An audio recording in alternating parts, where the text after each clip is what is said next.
Tapi kalau Alkitab bilang dia punya 700 istri dan 300 gundik, namanya informasi.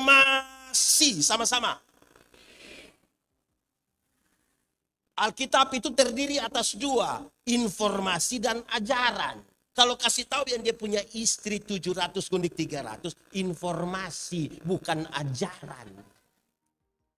Gereja tambah rusak karena orang bikin informasi menjadi tagal. Dia mau kawin dua, dia bilang kenapa Salomo boleh kita enggak.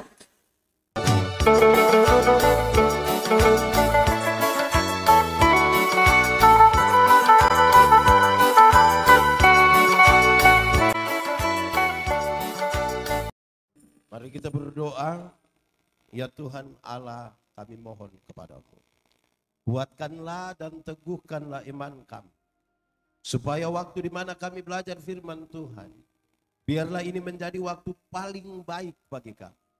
Kami berdoa, Tuhan jauhkan semua penggoda pencoba, baik di dalam kami, baik di sekitar kami, supaya di dalam damai-Mu kami belajar firman Tuhan. Kami rindu pada firman-Mu. Berfirmanlah bagi kami Tuhan. Di dalam nama Yesus, firman yang hidup itu kami berdoa. Amin. Bapak Ibu Saudara-saudara, dalam sukacita kita hari ini, tema kita itu sebenarnya berbicara tentang keluarga. Kita akan bicara dia dalam dua konteks, keluarga yang di rumah, ada istri, ada suami, ada anak-anak. Dan kita bicara sebagai keluarga Allah yang berhimpun pada persekutuan di Jemaat Pusat Kota Mobagu dan Gereja Masehi Injili di Bulan Mongondo. Saya ajak kita buka pembacaan Alkitab dari Injil Yohanes pasal 17 ayat 21 sampai 23. Injil Yohanes 17 ayat 21 sampai 23, yang sudah dapat katakan amin. Amin betul. Separuh tidak buka juga amin itu tipu itu. Itu tidak baik bagi kekeluargaan. Injil Yohanes 17 ayat 21 sampai 23. Demikian. Supaya mereka semua menjadi satu. Sama seperti Engkau ya Bapa dalam aku dan aku di dalam Engkau, agar mereka juga di dalam kita, supaya dunia percaya aku dan aku telah memberikan kepada mereka kemuliaan yang Engkau berikan kepadaku, supaya mereka menjadi satu sama seperti kita adalah satu. Aku di dalam mereka dan Engkau di dalam aku, supaya mereka sempurna menjadi satu, agar dunia tahu bahwa Engkau yang telah mengutus aku dan bahwa Engkau mengasihi mereka sama seperti Engkau mengasihi aku. Demikian firman Tuhan. Berbahagia setiap orang yang mendengar firman, memelihara dan melakukan dalam hidup setiap hari. Shalom. Itu terlalu pelan, kuat sedikit. Shalom. Yang di luar shalom. Yang di balkon shalom. Semuanya shalom. Tahun ini kita merayakan ulang tahun dari Jemaat Pusat Kota Mobagu. Ulang tahun keberapa?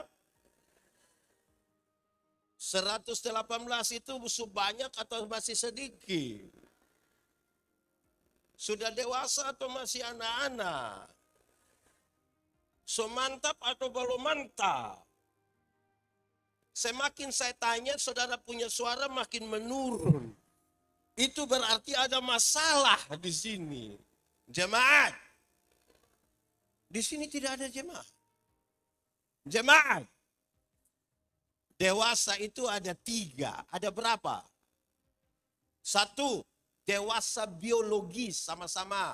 Dewasa biologis. Dewasa biologis itu 10 tahun lalu kita berat badan hanya 37. Sekarang 73. Itu dewasa biologis. 10 tahun lalu kita pakai celana nomor 27 tidak ada masalah karena perut rata saja. Sekarang perut macam ada 3. Satu di sini, satu di sini. Itu dewasa biologis. Siapapun bisa begitu. Makan tidur, makan tidur, makan tidur. Cocok? godek. Itu dewasa biologis. Kedua, dewasa psikologi. Sama-sama. Dewasa. Dewasa psikologi tidak tergantung umur dan berat badan.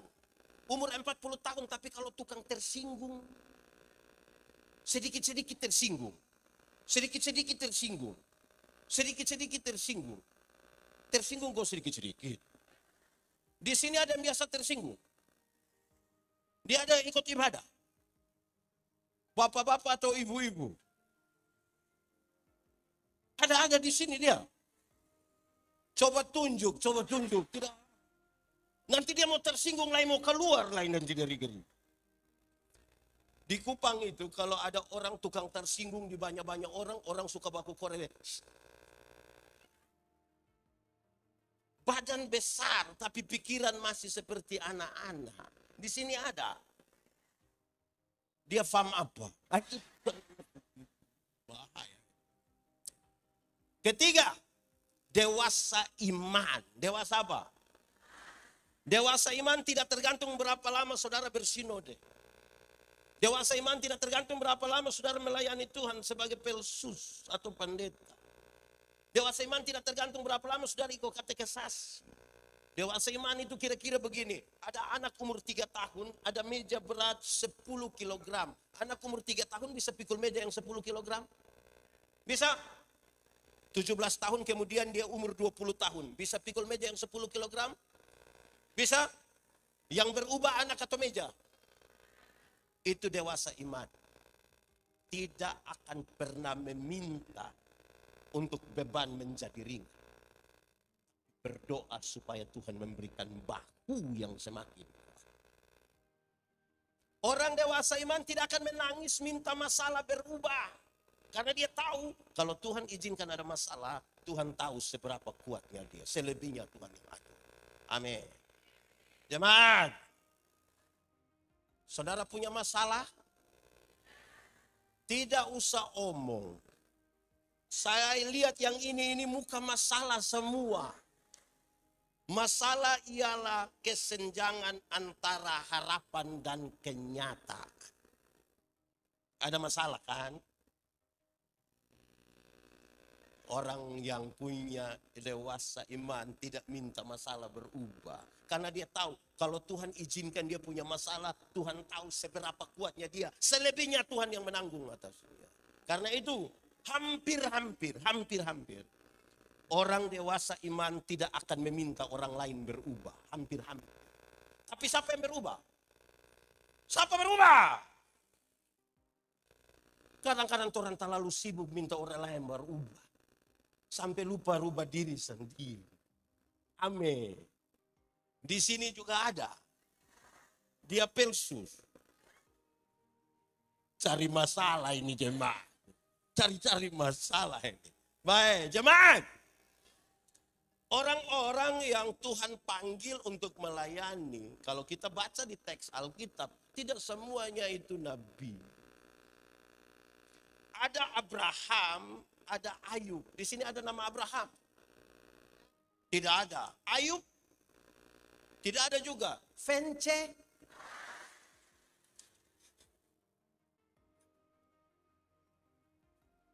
Nama Alkitab mulai hilang-hilang di sini nih. Oke. Ayub, Abraham itu pengusaha. Tuhan panggil. Tuhan panggil. Bukan baru ada usaha sedikit buat tinggal dan pelayanan. Alasan sibuk. Wah, di sini ada yang begitu. Siapa pesuami coba angkat tangannya. Tuhan pakai.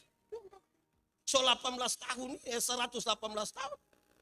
Tuhan pakai Esther. Di sini ada nama Esther. Esther siapa? Esther itu hanya seorang perempuan peserta lomba ratu kecantikan sejagat. Miss Universe. Waktu itu Ahasuerus tidak mau lagi dan dia punya istri nama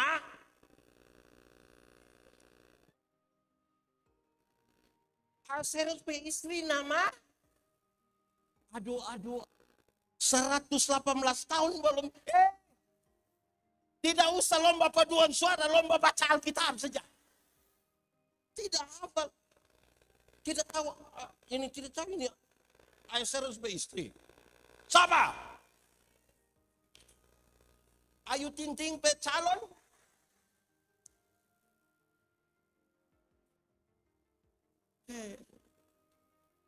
Terus tidak suka lagi dengan Wasti. Dikumpulkanlah perempuan-perempuan cantik seluruh wilayah 127 provinsi dari Asia sampai Afrika, baru mulai pilih satu-satu. Esther terpilih. Tuhan pakai Ruth. Di sini ada nama Ruth.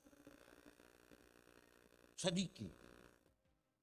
Ruth itu hanya seorang TKW yang bekerja pada perkebunan milik Boas. Tuhan pakai Daud. Di sini ada nama Daud. Tidak ada. Nyongki.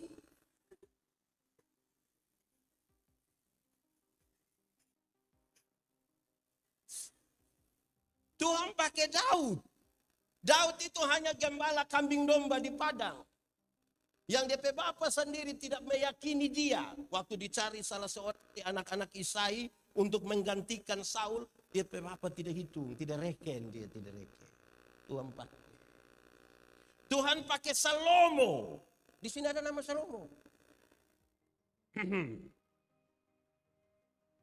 Salomo itu raja.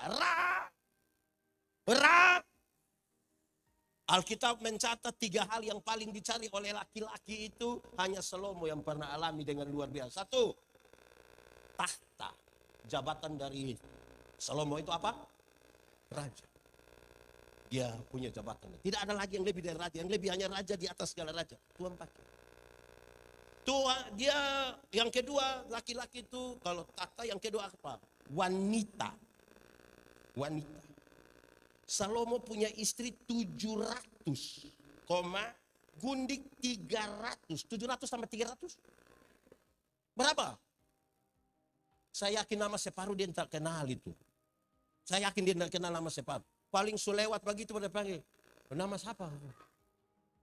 Kalau satu hari dia dengan satu orang dari istri-istrinya, dia butuh kurang lebih 3 tahun baru tak putar kembali sampai istri. Itu dia sampai pemilu berikut. Tapi pasti dia lolos Istri 1000. 1 TPS dia punya sendiri. Jemaat. Baru itu perempuan-perempuan cantik semua. Anak-anak para raja, salah satunya putri Firaun. Nona gagah-gagah. Bukan macam kayak yang dari ini gagah-gagah semua. Jemaat. Tapi kalau Alkitab bilang dia punya 700 istri dan 300 gundik, namanya informasi. Sama-sama. Alkitab itu terdiri atas 2, informasi dan ajaran. Kalau kasih tahu dia punya istri 700 gundik 300, informasi bukan ajaran. Gereja tambah rusak karena orang bikin informasi menjadi tagal. Dia mau kawin 2, dia bilang kenapa Salomo boleh kita enggak. Harta, tahta, wanita, harta. Di zaman Salomo, perak tidak ada harga. Perak tidak ada harga. Kalau perak saja tidak ada harga, jangan bawa kita punya besi putih. Itu tidak pakai di zaman Salomo. Enggak pakai.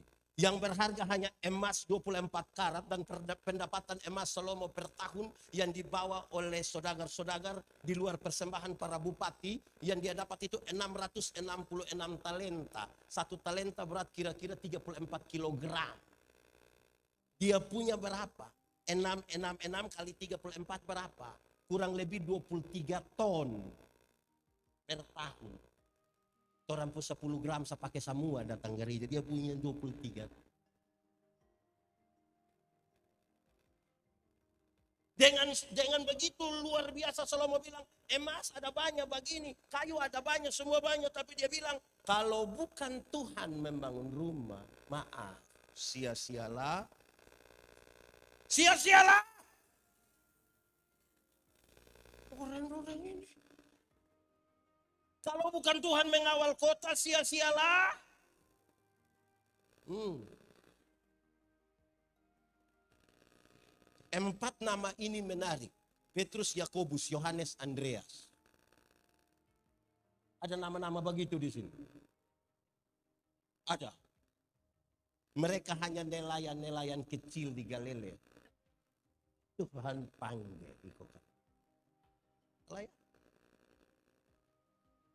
Tuhan pakai Lewi. Di sini ada nama Lewi? Tidak ada. Kalau Stephen,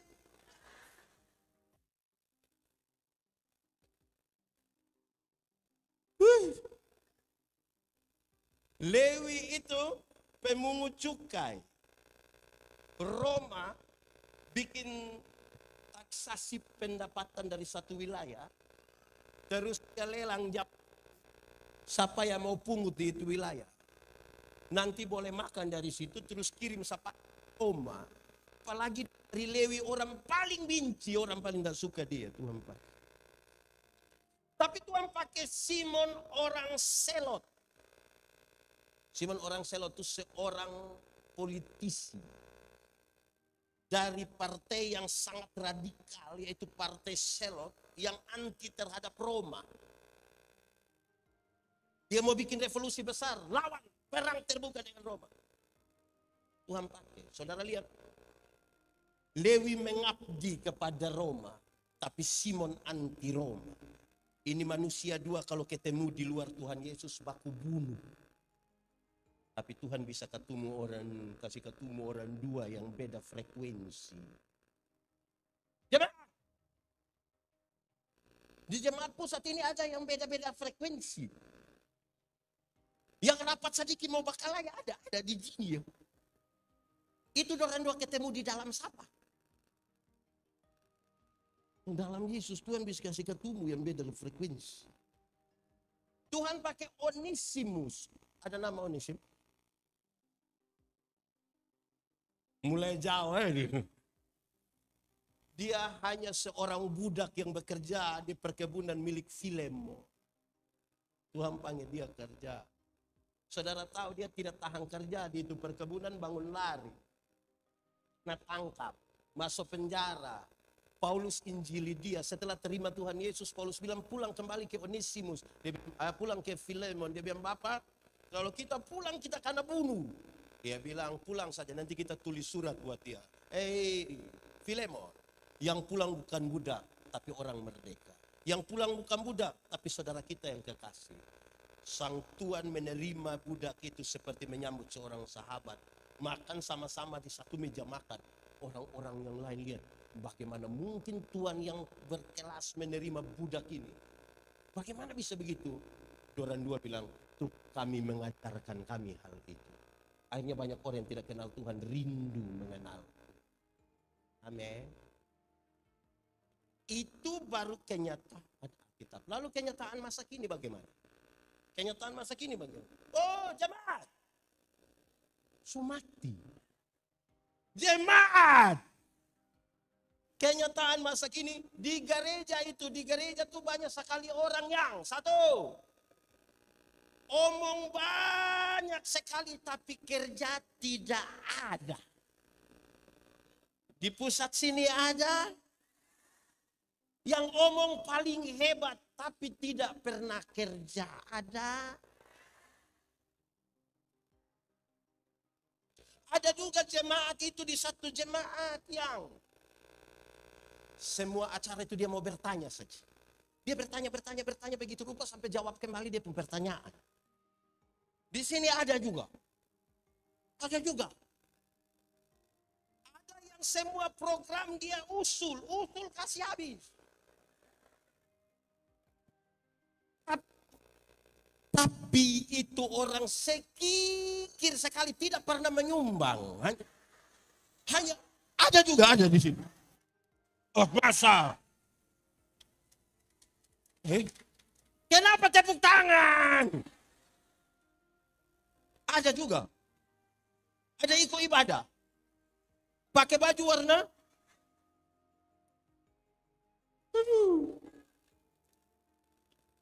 Ada yang waktu kerja dia tidak ada. Pas makan ada juga di sini. Aduh.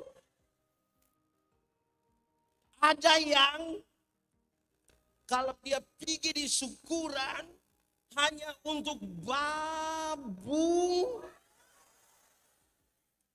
Ada juga. Itu ibu-ibu ada di sini. Tunjuk.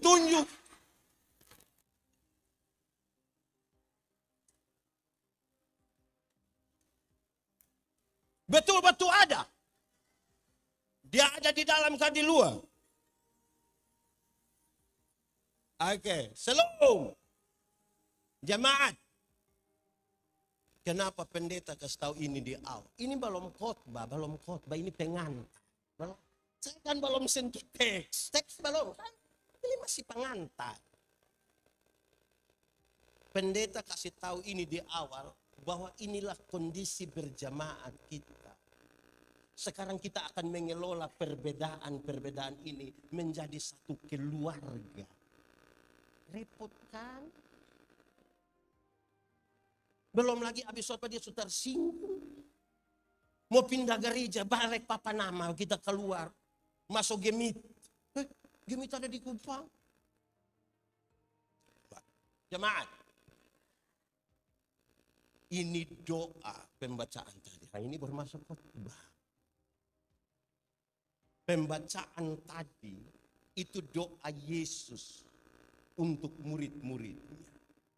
Doa ini, setelah doa ini, Tuhan Yesus akan menghadapi sebuah pengkhianat sampai akan mati di kayu salib dan dikuburkan.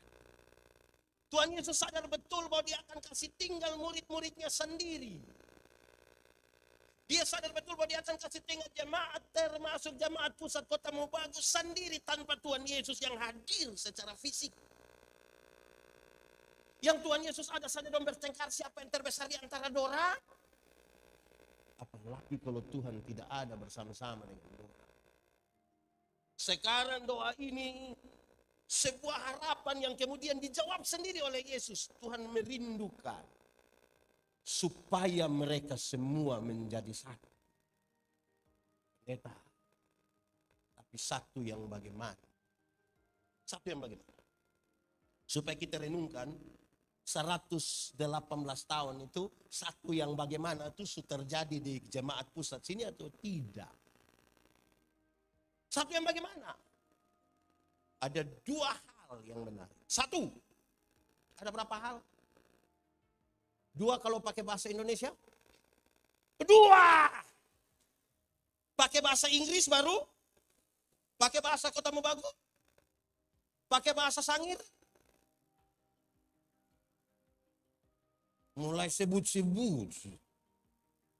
Ada dua hal. Satu, supaya mereka semua menjadi satu di dalam kasih sama-sama. Menjadi satu di dalam kasih. Sama-sama. Kasih tahu kawan di sebelah. 1, 2, 3. Jemaat. Hukum Taurat itu ada 10. Dari 10 dijabarkan jadi 613 pasal. Dari 613 pasal ada ribuan peraturan hidup setiap hari. Tuhan Yesus simpulkan dia dalam 2 kalimat. Yaitu mengasihi Allah dan mengasihi. Dari 2 kalimat Tuhan Yesus simpulkan dia menjadi hanya satu kata. K-A-S. K-A-S-I-H. Apa? Kasih, kasih, kasih. Kasih, kasih, kasih. Anak sekolah minggu lanjutkan. Kasih itu apa?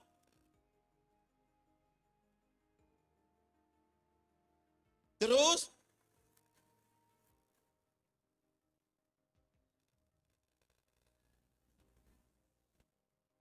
ini orang nggak tahu menyanyi semua.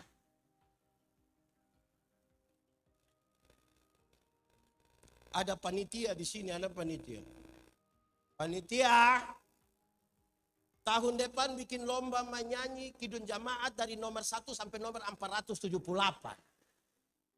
Karena nanti orang menyanyi, makin dekat Tuhan kepada, walaupun saliblah apa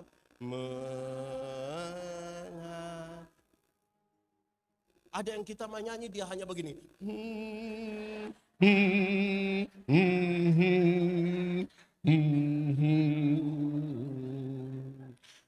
Kelihatan rohani padahal dia tidak tahu dia. Lagu rohani tidak tahu, tapi kalau karena batu begitu. Jadi lomba menyanyi, nggak usah pakai juara juga apa-apa, yang penting ada lomba menyanyi. Nanti pakai juara lebar, kalahin lagi, pusing lah. Jemaat, kasih itu stop di situ. Sabar. Alkitab kasih tahu 2 tentang kesabaran. 1, sabar terhadap situasi. 1, 2, 3. Sabar. Ada situasi yang kita mau harus segera selesai sudah. Tuhan bilang apa? Ada penyakit penderitaan yang kita mau harus segera selesai sudah. Tuhan bilang apa? Anak muda, kamu sudah mau buru-buru mau kawin, tapi Firman bilang apa? Jangan buru-buru. Hei, anak muda. Jangan buru. Oh sudah. Anak kamu saja masih muda kan? Jangan buru-buru menikah. Jangan buru-buru menikah. Sabar. Yang DP nama bulan madu itu hanya 1 bulan. Masuk bulan kedua tuh DP madu so habis. Itu tinggal DP lebar.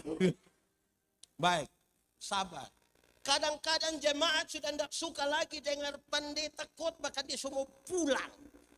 Tapi Firman bilang apa? Ini jemaat orang ini. Kadang-kadang kita heran. Berdoa itu adalah bicara dengan Tuhan. Amin. Tapi pendeta dari mimbar yang baik. Bapak Ibu saudara-saudara, mari orang satu hati dalam doa syafaat kepada Tuhan. Pas separuh mau tutup mata begini, separuh begini.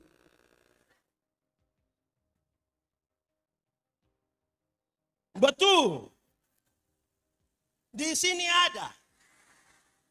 Dia duduk di depan sini atau di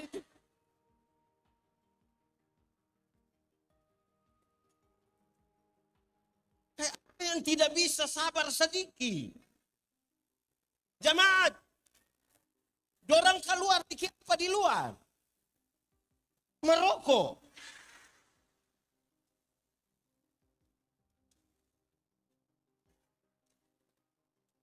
Jemaat, ini gedung jemaat pusat ini bagus kok tidak? Bagus kok tidak? Saya juga akui ini bagus. Tapi saya mau kasih tahu saudara. Bangun gedung bagus-bagus, mewah-mewah, baru lebih banyak mau duduk di luar. Untuk apa kita mau bikin gereja bagus-bagus? Lebih baik semua duduk di luar. Tapi Alkitab bilang apa? Ada suami-suami yang terlalu tapi Alkitab bilang ada juga istri yang terlalu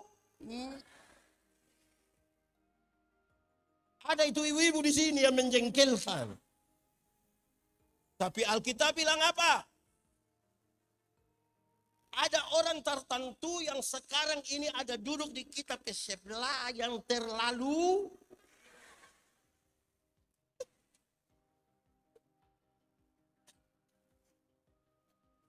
tapi Alkitab bilang apa? Itu hanya bisa terjadi dalam jemaat. Hafal. Ikut yang pendeta omong. Yang ikut dulu, kita belum ngomong. Kasih ialah kebaikan tidak terpatahkan oleh apapun, tidak akan berubah menjadi kebencian. Ulang. Kasih ialah kebaikan tidak terpatahkan oleh apapun, tidak akan pernah berubah menjadi kebencian. Dengar rujukannya ini. Karena begitu besar kasih Allah akan jemaat. Apakah Tuhan Allah mengasihi dunia? Amin. Apakah dunia mengasihi Tuhan Allah? Lalu apakah karena dunia tidak mengasihi Tuhan Allah berhenti mengasihi dunia? Apakah kemudian Tuhan membenci dunia? Saudara lihat, kasih tidak terpatahkan. Sama-sama 1, 2, 3.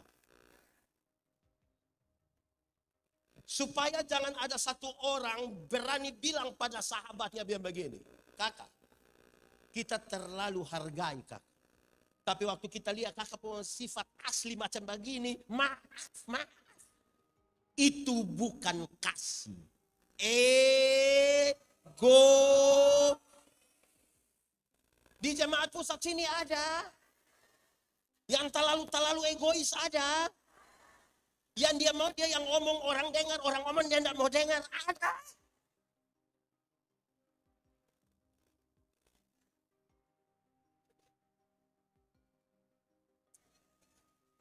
Jemaat. Yang paling bisa mengkonfirmasi itu adalah ibu-ibu. Kita tanya ibu-ibu saja. Ibu-ibu, melahirkan itu sakit atau tidak? Terlalu sakit. Mau melahirkan normal atau abnormal tetap sakit. Sesar itu abnormal, ibu. Ibu-ibu, waktu ibu-ibu sakit melahirkan, bahkan kami suami saja tidak bantu. Suami-suami hanya dari luar baru taruh tangan di kepala, dia bilang, Yesus. Sudah bilang Yesus lagi dia bayangkan, kira-kira ini anak muka iko siapa?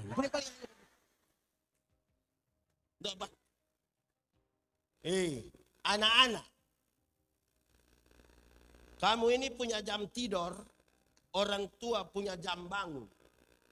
Orang tua punya jam, kamu punya jam tidur. Banyak orang tua enggak tidur gara-gara DP anak. Betul? Jam 3 pagi masih ada ibu-ibu, bapak-bapak gendong-gendong anak begini toh. Dalam keadaan sempoyongan tidak bisa tidur lagi, seringkali ibu-ibu dipaksa lagi menjadi penyanyi. Makanya seringkali ibu-ibu punya lagu itu sulit untuk dipertanggungjawabkan. Kalau tidak bobo digigit, padahal justru kalau anak bobo itu baru nyamuk gigi. Kalau anak ada balari-balari, nyamuk mana pergi gigi. Tapi mari kita lihat. Dengar, jemaat. Kamu waktu baru lahir, kamu 3 ini tidak bisa omong. Betul ke tidak?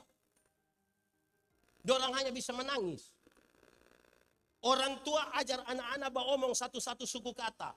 Ma, pa. Sekarang ketika dorang usia remaja begini, usia remaja, bisa omong kan? Ada suka omong sama orang tua? Dorang sudah ada suka omong dengan orang tua? Tidak kan? Lebih banyak omong dengan pertanyaan terakhir. Dengar. Dorang lahir nggak tahu omong.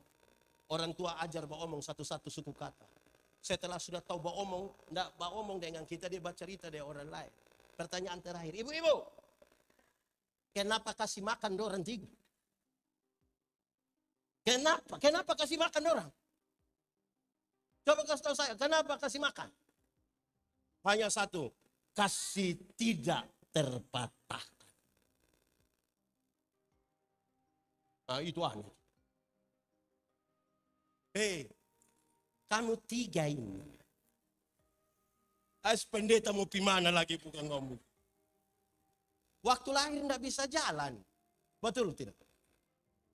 Orang tua ajar mereka jalan satu-satu langkah. Pegang di ujung tangan baru mulai. Ta, te. Itu jalan belakang. Setelah dorang suremaja begini. Suremaja. Ada suka jalan sama orang tua? Ada suka jalan dengan orang tua? Dorang lebih suka jalan dengan pertanyaan terakhir. Kenapa mobil dikasih dorang HP? Sama-sama 1, 2, 3. Kasih tidak terbatas. Jemaat. Orang tua lahir anak banyak-banyak. Tapi tidak pernah titip itu anak-anak di mana-mana. Tapi anak-anak banyak-banyak yang orang tua lahirkan. Ketika mereka sudah sukses, mereka bisa sepakat titip orang tua di panti. Yang sudah titip atau rencana titip, pendeta mau kasih ingat, batalkan. Hari ini kamu titip orang tua, besok-besok kamu punya anak titip. Apa yang kamu tidak mau orang perbuat kepadamu? Dengar. Berapa bersaudara? Berapa? 2. Orang tua bisa kasih lahir 4 orang. Tapi besok-besok kamu 4 ya sukses. Belum bisa urut mama yang hanya 1 orang. Belum. Orang bisa online berjam-jam. Tapi belum tentu bisa telepon orang tua disangir 5 menit. Nanti orang tua pas mati baru dia telepon ulang-ulang. Jangan kubur dulu sebelum kita sampai. Mau kasih takut siapa? Jemaat. Pernah dengar kok tidak orang tua bilang begini. Anak-anak. Biar busuk-busuk juga kamu itu kita pe anak. Pernah dengar itu kalimat? Atau sendiri omong?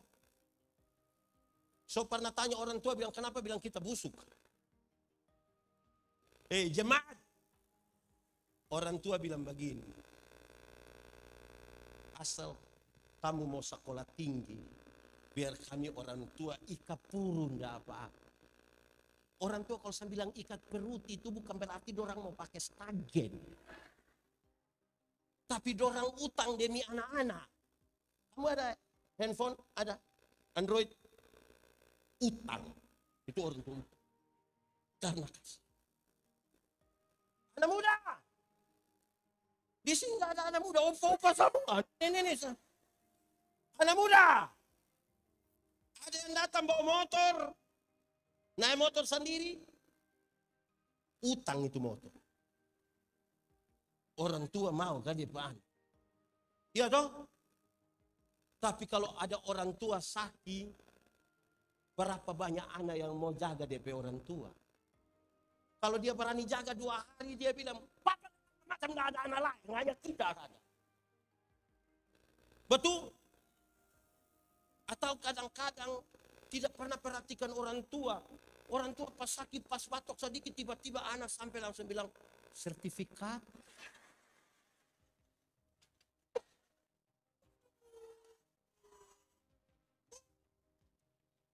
Di sini ada anak begitu, itu anak begitu ada.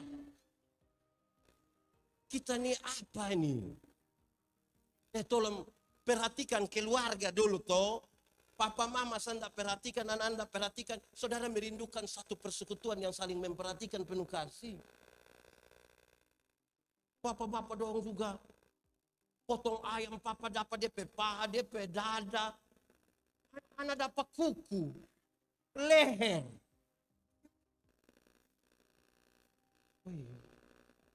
Saudara, waktu orang masih kecil-kecil, orang tua itu kalau anak kecil sakit, langsung ambil air hangat, kompres, taruh handuk di dia punya sini. Betul kan tidak? Tapi mungkin itu mama-mama dulu. Mama-mama sekarang kalau anak sakit dia foto.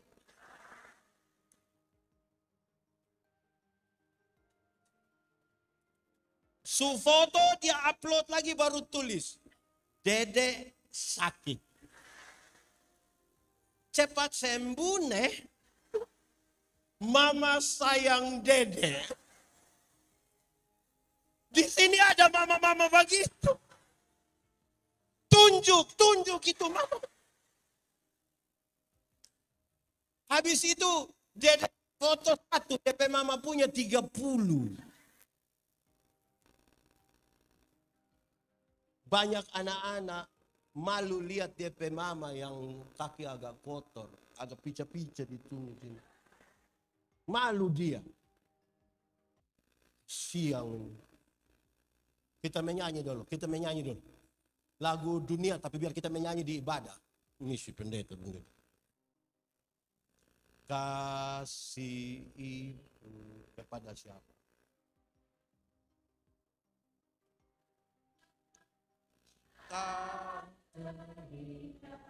Sepanjang masa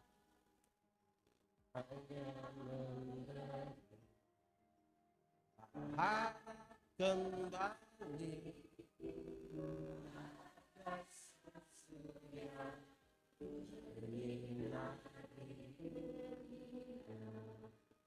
Coba ulang itu lagu sambil bayangkan mama mantu pemuka. Nggak mau bayangkan ini. Ini bahaya ini kalau begini nih. Ini saya lihat saudara bahaya ini. Kasih ibu kepada siapa? Sampai kapan?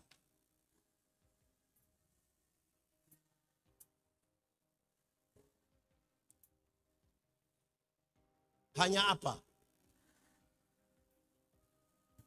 Harap kembali kok tidak? Nah, dia seperti apa itu?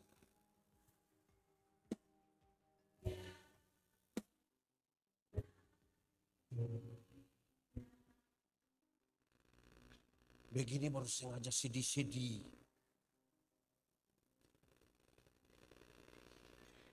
Anak-anak, anak muda, ada yang DP bapak mama ada ikut ibadah sekarang? Ambil waktu sedikit pipalo papa mama. Ayo, ambil waktu. Kasih. Pergi sekarang. Ada DP orang tua pipalo sedikit ngomong satu kalimat.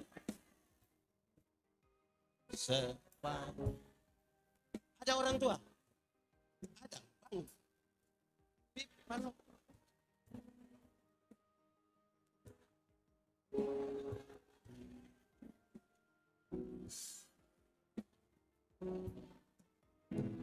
Coba lihat orang tua di mana. Kalau apa? Tidak apa-apa, tepuk tangan. Kenapa pendeta mau di hal yang ringan? Kita kadang-kadang terlalu banyak berteori tentang kasih. Kok kalau orang tua ngomong satu kata, kenapa kita bilang begitu? Dengar. Ini anak sayang mama enggak? Omong saja. Sayang orang tua atau tidak? Sayang. Dengar. Waktu masih muda dan bisa sayang orang tua. Besok-besok sonika. Mau kasih uang 50.000 di mama, sembunyi dari DP suami. Mau kasih uang di DP mama, sembunyi dari DP istri. Dia ramas-ramas begini. Amit cepat.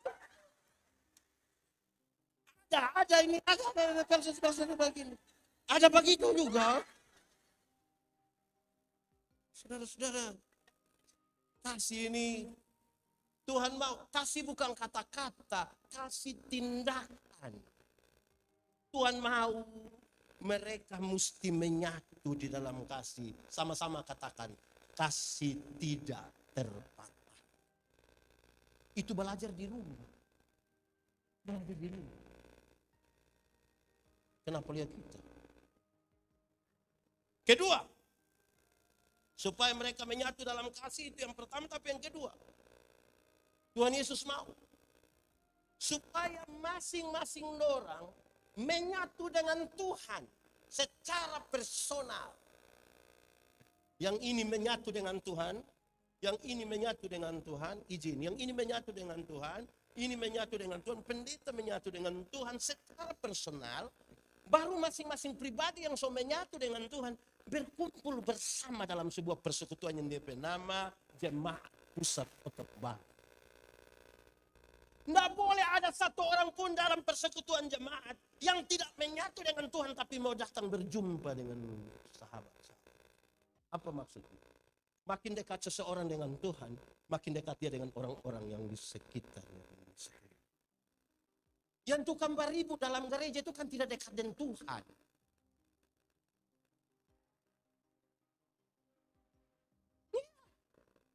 Kalau dekat dengan Tuhan, saudara, bukan tanpa masalah. Tuhan tidak pernah janji lautan tenang. Bukan laut kalau tidak ada gelombang. Betul ke tidak? Yang tidak ada gelombang DP nama apa? Aku. Yang nama laut ada gelombang toh. Apalagi musim selatan sekarang. Tak pernah Tuhan janji hidup. Tak pernah dia janji. Sudah nanti pulang bermenyanyi. Kita dengar khotbah. Jadi masing-masing kita menyatu dengan Tuhan. Terus baru datang menyatu di sini. Kita pakai contoh lebih spesifik. Jemaat. Ada kalau kelompok Kombapa di sini DP nama apa? APKB. Ada banyak Kombapa yang mau ikut ibadah, tapi bilang kalau beda rumah siap.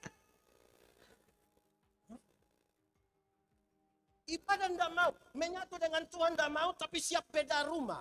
Wah, tidak bisa begitu. Ibadah menyatu dengan Tuhan mendahului. Baru kita digerakkan untuk pergi melakukan pekerjaan-pekerjaan dan pelayanan bersama. Masing-masing kita menyatu dengan Tuhan. Tapi kita koma di situ, kasih naik sedikit kapasitas. Lalu bagaimana bisa menyatu dengan Tuhan? Bagaimana saudara-saudara bisa menyatu dengan Tuhan? Bagaimana pendeta Yanti boleh menyatu dengan Tuhan? Jawabannya begini. Tuhan yang kita sembah itu Tuhan yang kudus. Amin. Yang kudus tidak dapat bersatu dengan yang tidak kudus. Tanggalkanlah kasutmu sebab tempat di mana engkau berdiri itu kudus.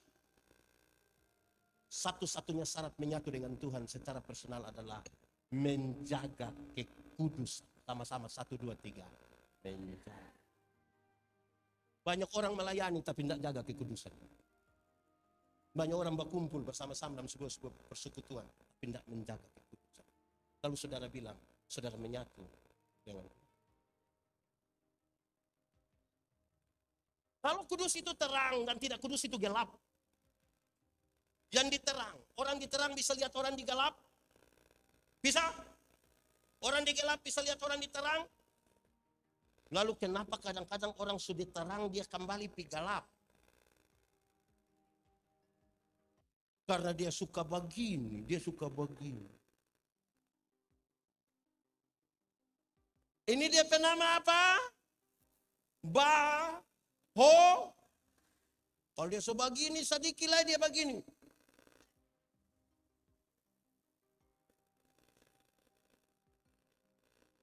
Jemaat. Jaga kekudusan toh. Jangan jadi aktivis pelayanan. Pendeta Yandi boleh khotbah tiap hari, tapi menyatu dengan Tuhan belum tentu.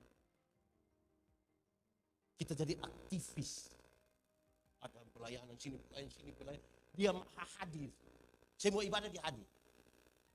Kaum bapak hadir, kaum ibu hadir, anak-anak sekolah minggu dia hadir semua. Tapi syarat utamanya apa? Menjaga kekudusan. Saudara tahu, waktu bicara tentang kekudusan, Tuhan menyelidiki hati. Orang bisa tipu siapapun, tapi Tuhan melihat. Dia tahu orang kudus. Saudara, Menara Babel dalam kisah Kejadian pasal 11 ayat 1 tulis bilang begini. Waktu itu semua orang di satu dunia bahasa hanya satu dan logatnya hanya satu. Tapi oleh karena keangkuhan dirinya mereka tercerai. Waktu kita baca kisah para rasul pasal 2 tentang Pentakosta, pencurahan Roh Kudus di hari yang ke-50. Dia bilang begini. Waktu itu diam di Yerusalem orang-orang dari berbagai bangsa dan bahasa. Dari Elam, Kapadokia, Mesopotamia, Pontus, Frigia. Tapi ketika Roh Kudus itu turun atas mereka, mereka berbeda-beda itu menjadi. Siapa yang datang dalam nama Roh Kudus pasti menyatukan. Tapi yang datang dalam keangkuhan pasti akan memecah belah persekutuan. Pasti. Kita butuh selidiki. Lihat hati.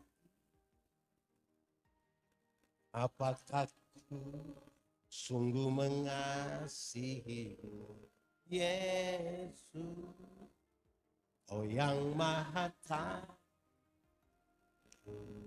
dan menilai hidupku, tak ada yang tersembunyi bagi.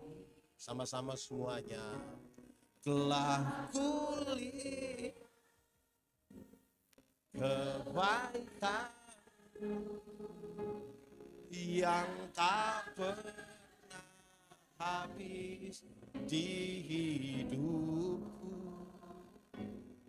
Ku berjuang sampai akhirnya kau dapati aku tetap. Saya tidak bisa menuduh seseorang dia kudus atau tidak kudus. Tapi Tuhan, kadang-kadang orang bikin dosa tuh kotong pikir ada yang dapat lihat. Tapi anak sekolah minggu menyanyi, hati-hati gunakan, hati gunakan tangan,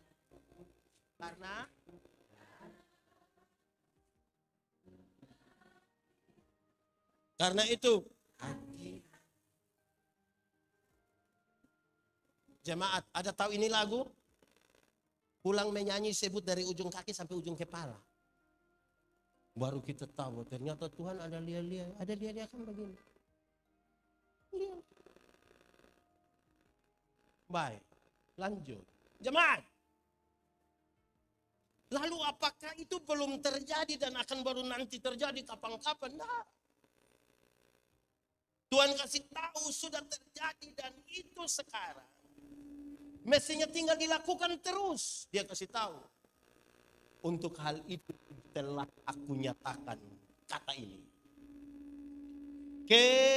Kemuliaan. Sama-sama. 1, 2, 3.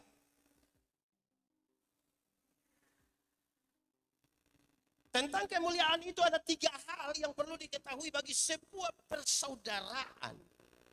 Keluarga dan persekutuan. 1. Tuhan, kemuliaan yang Tuhan maksudkan itu adalah kemuliaan salib. Sama-sama. 1, 2, 3. Kemuliaan. Dia dimuliakan di atas salib. Kepentingan apa? Penebusan dosa. Tidak boleh ada satu orang pun yang lebih mulia dari sebuah persekutuan itu.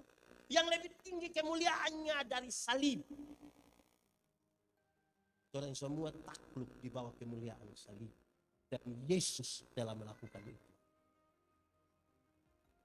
Dia dimuliakan. Dia bukan mati konyol di sana. Dia dimuliakan di atas salib. Supaya mereka semua telah diselamatkan, telah diselamatkan, telah diselamatkan, telah diselamatkan, telah diselamatkan. Orang semua diselamatkan. Orang bilang mulia. Mulia. Tidak boleh ada satu orang yang terlalu mulia dalam gereja yang dia lebih mulia dari salib. Tidak boleh. Tidak boleh ada satu orang dengan alasan pun dalam sebuah persekutuan bergereja yang lebih mulia dari Kristus disalib. Tidak. Saudara tahu kenapa gereja-gereja lagi bertengkar hari ini? Kenapa para pemimpin agama bertengkar? Karena kita bertengkar di luar kemuliaan salib. Membesarkan organisasi, membesarkan dan membawa orang datang pada kita dan bukan datang pada kemuliaan salib. Mestinya Anda dari gereja yang berbeda, dari gereja yang berbeda, terus kita tanya, masih percaya pada salib Kristus, dan Anda bilang amin. Kalau begitu kita masih bisa ketemu. Kota pandang dari bantah asal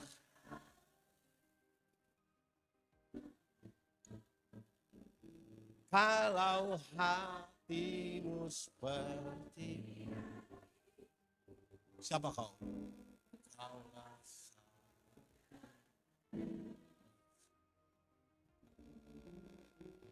Hanya itu toh. Saudara tahu apa yang terjadi di salib? Ada orang bilang begini, pendeta, kenapa waktu itu Tuhan Yesus tidak angkat ame satu kuasa tinggal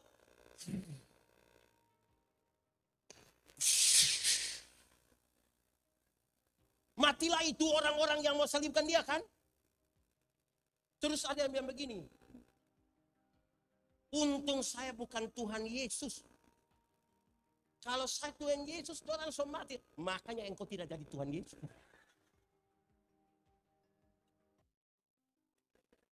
Di salib itu saudara, Tuhan bisa lawan atau tidak? Bisa kok tidak? Dia bisa bilang, kok tidak? Tapi dia berdiam diri. Untuk kemuliaan surgawi itu dia. Bukan karena tidak bisa, bukan karena tidak tahu. Sekali lagi, bukan karena tidak bisa, bukan karena tidak tahu. Tapi dia berdiam diri. Kita punya yang tidak tahu saja ribut. Apalagi tahu.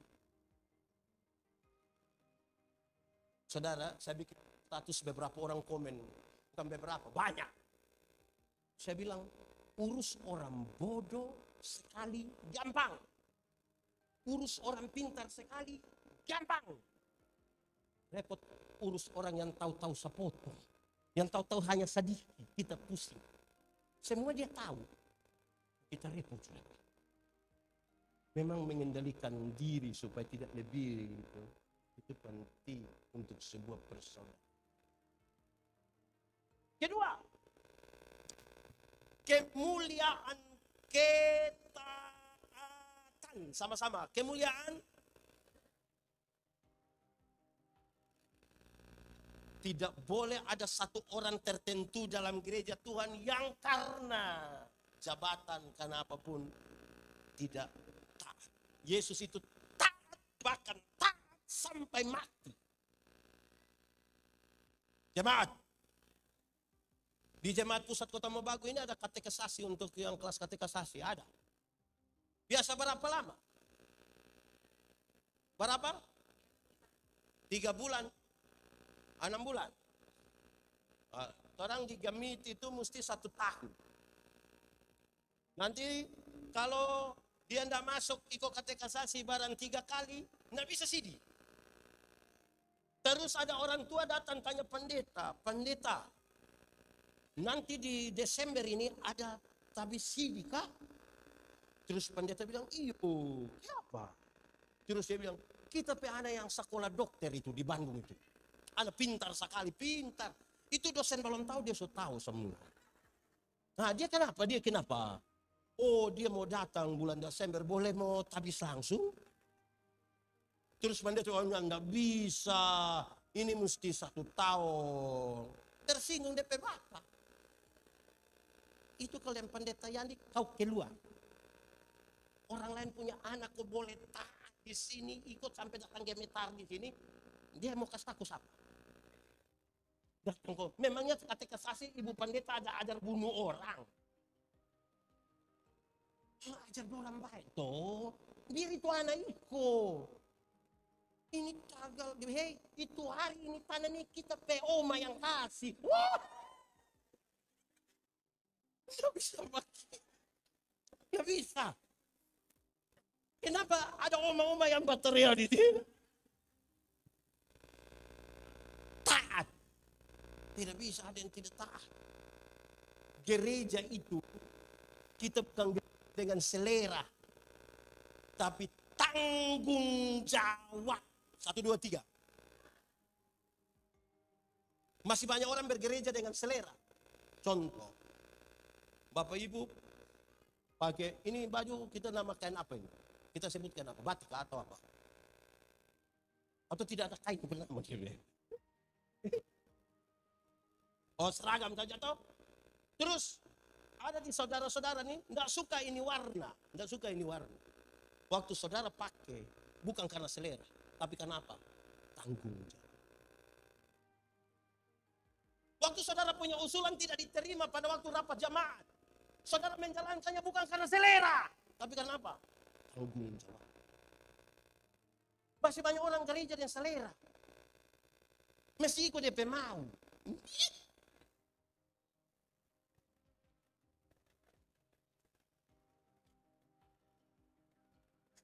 Jemaat, kita melayani di satu pulau kecil di selatan NTT, Pulau Sabu. Orang Sabu itu suka iris pohon lontar itu apa? Dapat nira itu apa? Kalau di sini apa? Sague. Ah itu. Jangan sampai cap tikus ya yang. Saya tanya seorang kostor, dia punya 1 istri dan 5 anak. Saya tanya dia, Ama, panggilan kepada laki-laki. Ama, iris itu kami sebut tuak. Iris tuak susahnya. Dia bilang susah pendeta. Coba gambarkan DP susah bagaimana. Dia bilang pendeta, kita naik itu pohon tuak jam 2 subuh. Kita baru turun jam 7 pagi. Karena pohon banyak, nggak bisa kita naik dari satu pohon, turun kembali dari itu pohon, naik, pindah lagi pohon sebelah, nggak bisa. Buang waktu, buang tenaga. Jadi, kita sambung DP daun, langkah langsung ke sebelah, resiko jatuh. DP pisau terlalu tajam, kadang-kadang kasih luka kita pe jari. Terus kita bilang dia di muka, di hadapan istri dan anaknya, kita bilang, Ama, so tahu iris tuak susah begitu, siapa suruh mau iris tuak? Dia lihat pada DP istri dengan 5 orang anak, dia bilang begini. Dia hanya begini. Baru dia bilang, nanti dorang makan apa pendeta? Itu membuat saya mengerti. Dia naik pohon jam 2, turun jam 7, resiko jatuh atau terluka.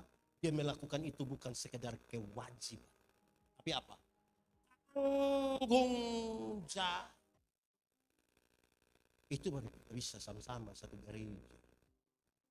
Orang yang hanya sekedar menjalankan kewajiban, dia suka ucap, pokoknya, kok yang penting, pokoknya, yang penting, pokoknya.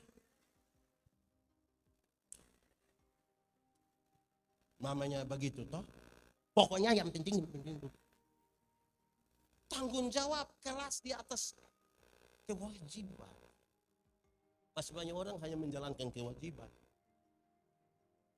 Datang cepat-cepat bukan lihat tugas di situ. Yang baca Alkitab. Banyak yang menghindar, tidak mau baca Alkitab. Di sini baca Alkitab versus pendeta. Di beberapa gereja lain versus yang baca. 1-2 orang kepingin menghindar, sengaja datang terlambat. Ya, oh nanti pakai kacamata. Pinjam orang punya. Dia sengaja datang terlambat. Tapi sekretaris tunggu memang. Ame sekolah langsung bilang, baca Alkitab. Nah kan hanya jalankan kewajiban. Pembacaan hari ini terambil dari Yohanes pasal 17 ayat. Itu kita belum baca orang.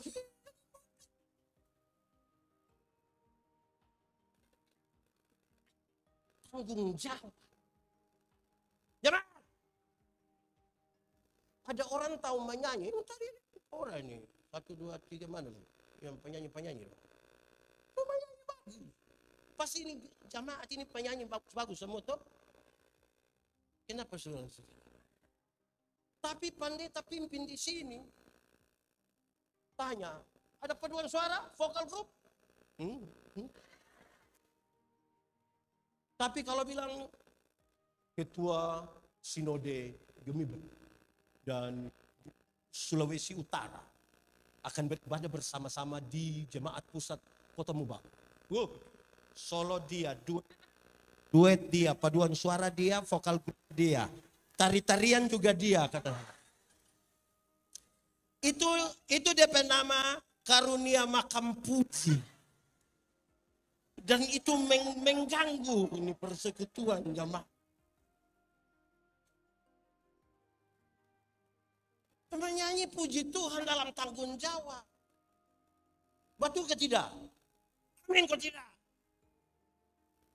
Ada kaum bapak tapi bukan di sini. Bapak kenapa bilang ada? Ada yang bagus. Kaum bapak ada vokal group. Tapi dia hanya kirim berita. Orang menyanyi sebelum firman. Menyanyi habis langsung pulang. Suka luar. Ini mau datang bikin. Ada ibu-ibu juga, kelompok ibu-ibu juga. Waktu mau untuk kepentingan hari raya, ulang tahun gereja pusat yang ke-118. Pakatlah untuk ibu-ibu pakai pakaian seragam. Kita ribut di soal motif. Polos, kondak polos. Melintang begini atau begini, atau begini. Di sini juga ada begitu-begitu yang berkelahi bukan pada intinya itu ada. Oh bagaimana? Kau mau cari yang bagaimana? Ya saudara-saudara, memang mesti tanggung jawab. Buat juga begitu. Kita tanya, Bapak, tadi KPI bagaimana? Ini orang yang kerja protes saja, tidak ada yang betul, semua salah. Nanti dia mulai dari kalimat, so bagus. Tapi, nah itu tapi itu kita salah semua. Nanti dia cerita, kami dulu,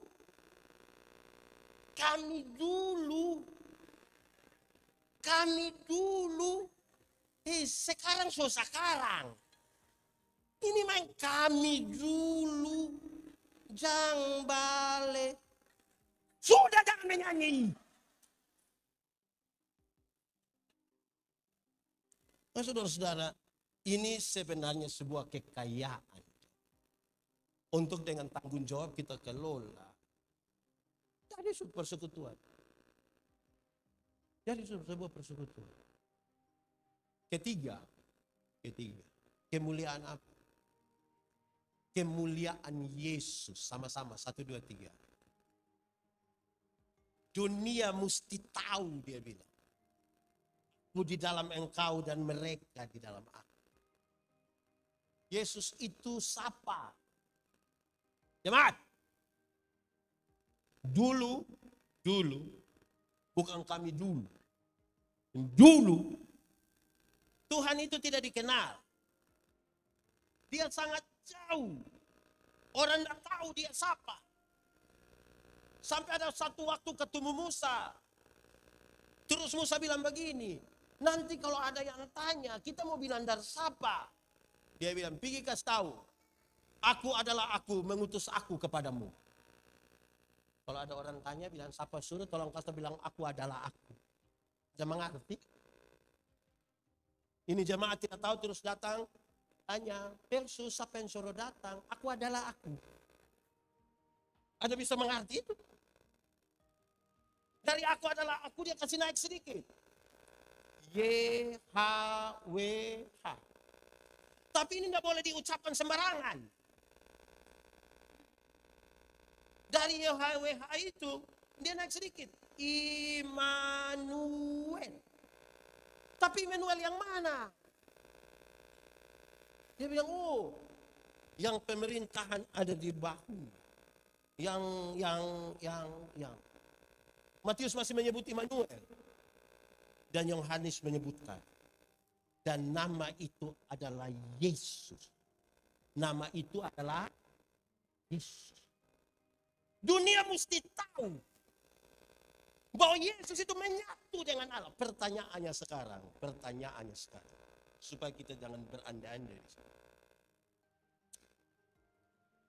Kalau sebentar jamaat pulang, pendeta si jamaat masing-masing 100.000. Senang atau tidak? Cerita orang atau tidak? Cerita atau tidak? Pasti pulang baca cerita bilang, rugi ndak ikut ibadah. Itu pandita yang kepala botak kasih kita doi. Sekarang pertanyaannya, jemaat, Tuhan Yesus mati bagi kita harganya lebih mahal dari 100.000 atau lebih murah dari 100.000? Yakin? Benar-benar lebih mahal? Amin. Pertanyaan terakhir, so kasih tahu orang, ada cerita orang, dapat pulsa 10.000 saya kasih tahu seluruh dunia, bikin status, terima kasih, pulsa so masuk, besok lagi nih, parakus, pulsa 10.000 masuk, cerita semua orang, Yesus mati pakotong ini, harga begitu mahal, ini mulut tak kancing, tak berani bilang. Nggak berani om.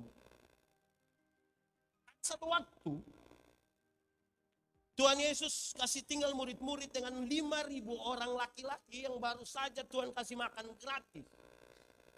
Tuhan pergi di mana? Dia pergi di Gerasa hanya untuk berjumpa dengan satu orang yang kerasukan legion. Kerasukan legion berarti dia kerasukan kira-kira 6.000 roh jahat.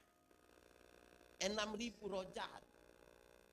Kita punya teman versus yang hanya satu roh jahat di DP otak, kita pusing.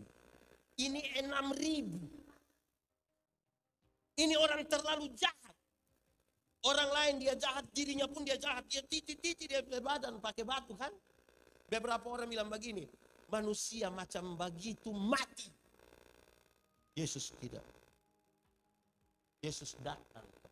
Waktu Yesus turun dari perahu, roh jahat itu bilang begini, Yesus anak Allah yang hidup, apa urusanmu dengan kami? Rupa-rupanya roh jahat itu pun mengenal nama Yesus.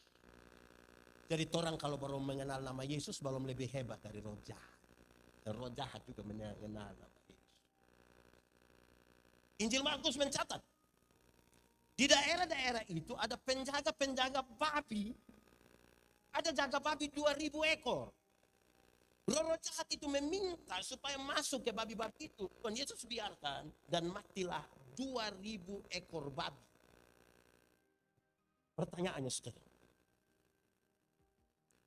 apakah Tuhan Yesus tega melihat orang kehilangan pekerjaan? Jawabannya tidak. Tapi kenapa Yesus biarkan ada 2.000 ekor babi mati? Jawabannya, dalam struktur budaya Yahudi, babi itu haram. Orang Yahudi tidak makan daging babi. Turkis di Yahudi. Ada kelapa 17. Di Yahudi. Tidak ada itu warung bokeh di Yahudi. Tapi yang haram ini dorang pelihara 2.000 ekor. Ini yang Yesus mau. Alangkah lebih baiknya ada 2.000 ekor babi mati daripada ada satu jiwa binasa. Saya ulangi kalimat ini. Alangkah lebih baiknya ada 2.000 ekor babi mati daripada ada satu jiwa binasa. Sekarang coba kali. Kalau babi satu ekor harga 4 juta. 2.000 berapa? 2.000 kali 4 juta.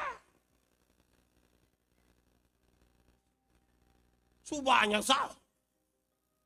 2.000 kali 4 juta. Kamu sekolah kau sini? Sekolah enggak? Masih sekolah? Iya. Oh pendeta kira solibur. 2.000 kali 4 juta. 8 miliar. Harga satu orang gila itu.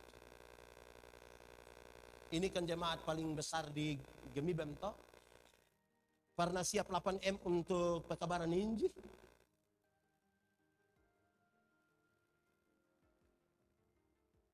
Mau bagaimana 8M? Urus uang 100 juta kita bertengkar tiap hari 8 pusing kita. Pertanyaan terakhir. Dan siapakah orang gila itu? Siapakah orang gila itu?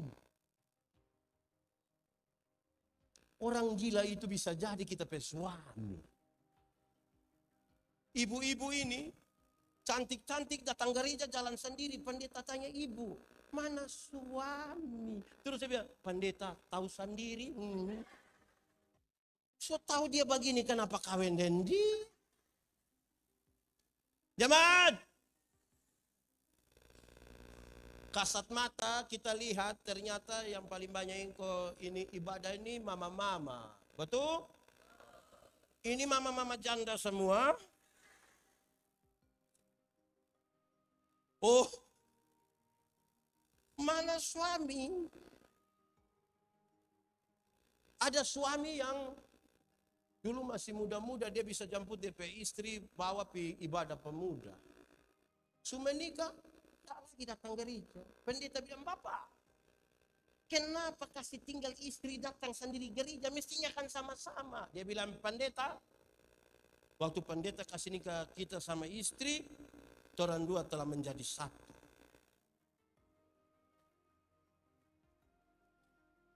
Jadi istri kalau sudah pergi sama dengan kita juga sudah.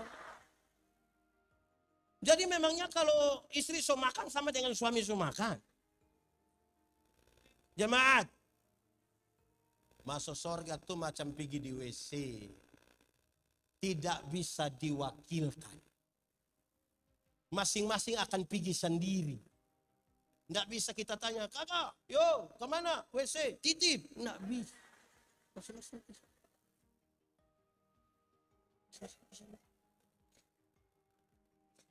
Jemaat, pertanyaan sekarang dunia sudah tahu. Saya punya satu kalimat untuk menegaskan ini. Kalau Anda dikenal dunia sebagai milik Kristus, Kristus mesti kelihatan di dalam hidup. Saya tambah satu kalimat. Karena itu mesti ada hubungan antara hari Minggu dan hari Senin. Jangan hari Minggu kita datang ibadah sangat luar biasa di sini, hari Senin gila.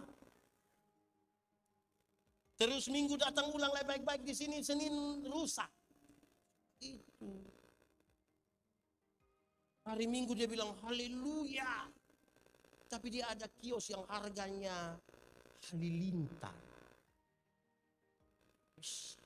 Kalau Anda dikenal dunia sebagai milik Kristus, Kristus mesti kelihatan di dalam hidupmu. Oke. Kalau habis khotbah, saudara su emosi, Alkitab hanya bilang sabar. Belum selesai. Kan kita khotbah satu hari, malam kita justru pulang. Tidak mungkin datang tiap hari. Paling yang emosi bukan semua. Saudara, sekarang kita fokus pada keluarga. Berdasarkan hal-hal tadi. Pertanyaan, saudara bahagia atau pura-pura bahagia?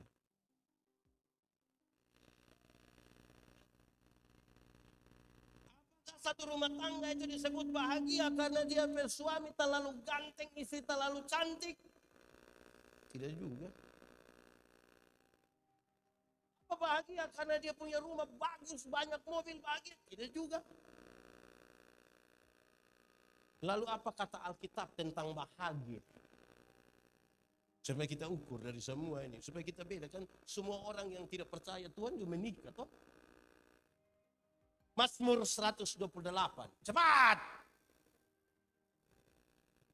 Sudah. Lihat saja. Coba buka. Mazmur 128. Dia kasih tahu. Yang bahagia mesti empat hal ini ada di situ. Kalau tidak, orang pura-pura bahagia. Supura-pura lain sengaja pakai pakaian seragam, pergi pesta, datang sedikit terlambat, baru angkat-angkat tangan seperti romantis begitu.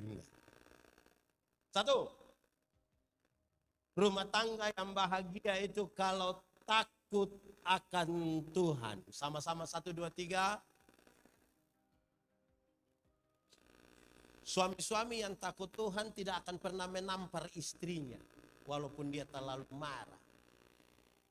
Di sini ada suami biasa pukul istri. Saya beri pertanyaan. Ibu-ibu yang biasa kena pukul dari suami coba angkat tangan. Ayo jangan! Berani angkat tangan pulang kena pukul ulang.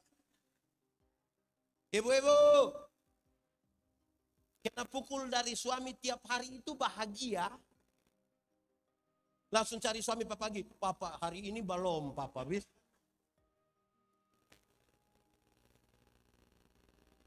Suami yang takut Tuhan tidak pernah menampar istri. Istri yang takut Tuhan tidak pernah akan maki suaminya. Di sini ada ibu-ibu tukang maki. Itu senyum maksud apa? Pelaku. Ibu-ibu yang takut Tuhan jaga dia mulut. Masalah keluarga sedikit muat di Facebook. Kedua, yang takut Tuhan itu yang bahagia itu kalau makan dari jeripaya tangan sendiri. Sama-sama 1, 2, 3.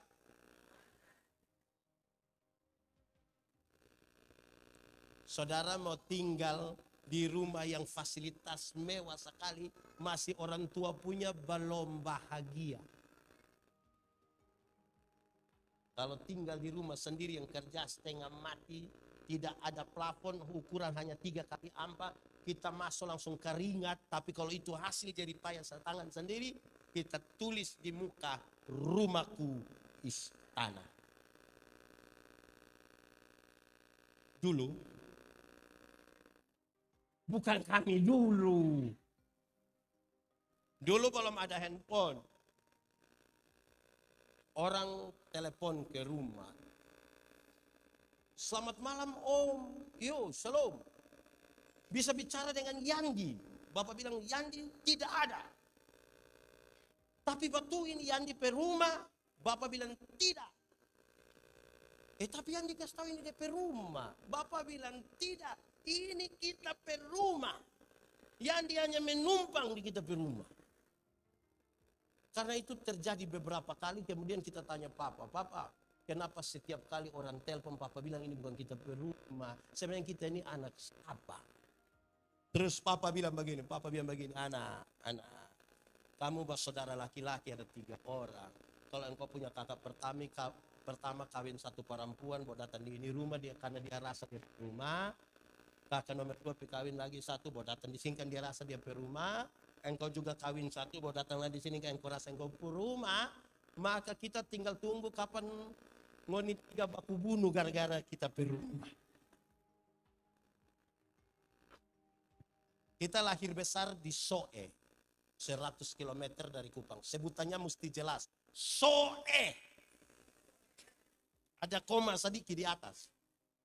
Soe artinya timba. Jangan bilang soe.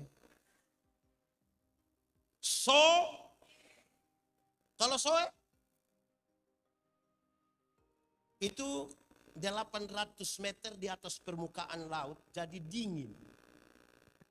Karena itu orang Timor, orang Soe, selalu ada dapur kecil di belakang untuk kasih hangat air dan masak jagung. Kita pulang dari Kupang, lihat papa ada kerja dapur itu. Kita bapak itu guru olahraga. Guru olahraga bekerja bangunan miring sekali. Nggak ada DP lurus-lurus, nggak ada. Terus kita bilang begini, Bapak, kenapa enggak kasih lurus sedikit begini? Kenapa DP jandelan dari sini, pintu di sini? Bapak lepas itu alat-alat tukang itu, Bapak bilang begini. Kau yang omong hebat-hebat itu kau punya rumah di mana? Ini biar miring-miring begini tapi kita per rumah. Nanti yang kau punya usulan yang bagus itu pakai di yang kau punya rumah ya. Jangan di kita. Waktu kita beli motor 0 kilometer parkir di bapak pemuka rumah. Yo, naik. Karena motor agak tinggi, papa naik susah. Papa marah. Kamu beli motor tinggi-tinggi buat kita naik susah. Kita bilang, papa yang omong hebat-hebat, motor di mana?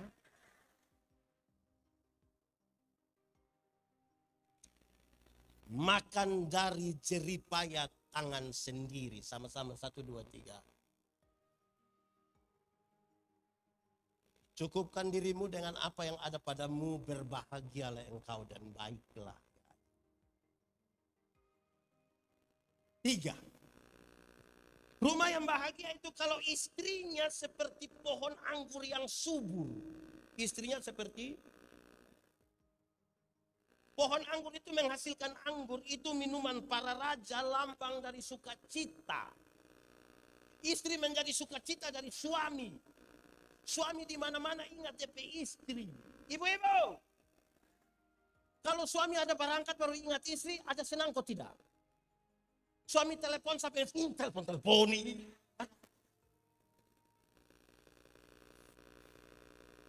Istri menjadi sukacita. Suami mau berangkat di Surabaya kah, Jakarta kah, Denpasar kah, tidur di hotel yang mahal, bintang 5, spray dari Sutra, sarung bantal dari Sutra, selimut dari Sutra, berbau harum sekali, tapi dia tidak lupa sarung bantal di rumah. Padahal mungkin bau ludah, atau mungkin bau keringat, bau ini apa? Suarin tuh bahagia di rumah tuh. Istri seperti pohon anggur yang subur.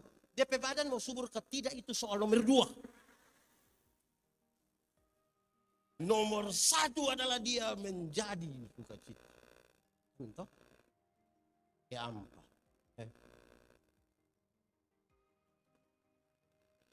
Rumah yang bahagia itu kalau anak-anaknya seperti tunas pohon zaitun.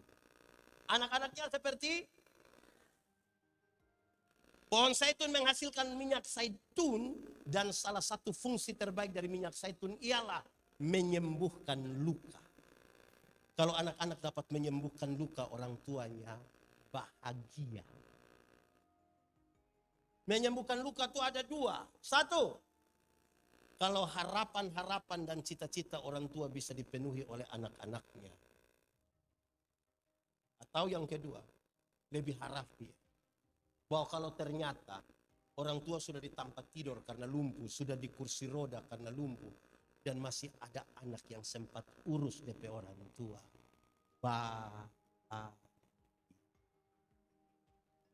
Coba renungkan, apa hal ada di orang perumah.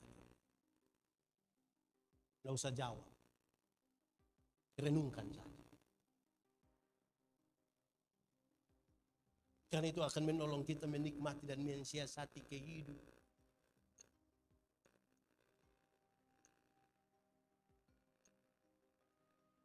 Mari tunduk kepala di hadapan Tuhan. Tuhan, itu rencana kami taruh di dalam tangan kasih-Mu, kami rindu Tuhan pakai. Ada dinamika hidup ini yang kadang-kadang senang, kadang-kadang susah, kadang-kadang naik, kadang-kadang turun. Tapi kalau kami ada hingga hari ini, kami percaya bahwa penyertaan Tuhan itu sempurna bagi kami. Membuat kami semakin optimis. Kami akan melewati pergumulan dan tantangan hidup kami bersama-sama dengan Tuhan. Kami ada dalam sukacita kebaktian penyegaran iman berkaitan dengan ulang tahun jemaat ini, Jemaat Pusat Kota Bubagu yang ke-118. Tuhan telah pakai para pendahulu kami, Tuhan telah memakai kami yang sangat terbatas untuk kemuliaan-Mu. Itu pun yang akan terjadi pada generasi sekarang dan generasi ke depan. Selalu ada hal yang membedakan kami di dalam gereja, tapi kami bisa satu di dalam Tuhan. Tuhan memberkati para pendeta yang melayani di sini, Pelsus, para pimpinan kategorial, fungsional. Tuhan berkati seluruh jemaat, Tuhan berkati panitia yang sudah bekerja, Tuhan berkati. Kami juga berdoa bagi semua yang telah memberi diri untuk pelayanan malam hari ini, Tuhan berkati. semua yang telah memberi dorongan moral material untuk terselenggara banyak sekali program-program pelayanan. Tuhan berkati. Kami terus berdoa Tuhan supaya yang lemah dikuatkan, yang putus asa Tuhan berikan harapan, yang ragu-ragu Tuhan berikan iman, yang berbeban berat Tuhan berikan kelegaan, yang sakit Tuhan sembuhkan, yang berduka cita Tuhan berikan penghibur. Bapa di surga, kami juga berdoa supaya semua program pelayanan di sini berjalan karena campur tangan-Mu. Mereka yang lanjut usia Tuhan berkati, yang sementara sekolah, mencari pekerjaan, pasangan hidup Tuhan berkati, karena kami percaya masa depan sungguh ada dan harapan tidak akan pernah hilang. Yang sakit di rumah atau rumah sakit Tuhan tolong memberkati semua tindakan medik, obat penawar, makan minum dan semuanya. Karena kalau orang lain Tuhan tolong, kami percaya mereka yang sakit. Lanjut usia, mungkin fisik mereka lemah, tapi biar iman mereka.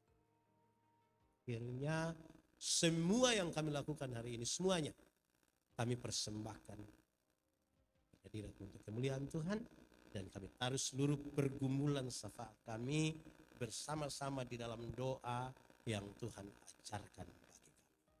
Bapa kami di surga, dikuduskan namamu, datanglah kerajaan-Mu, jadilah kehendak-Mu di bumi seperti di surga.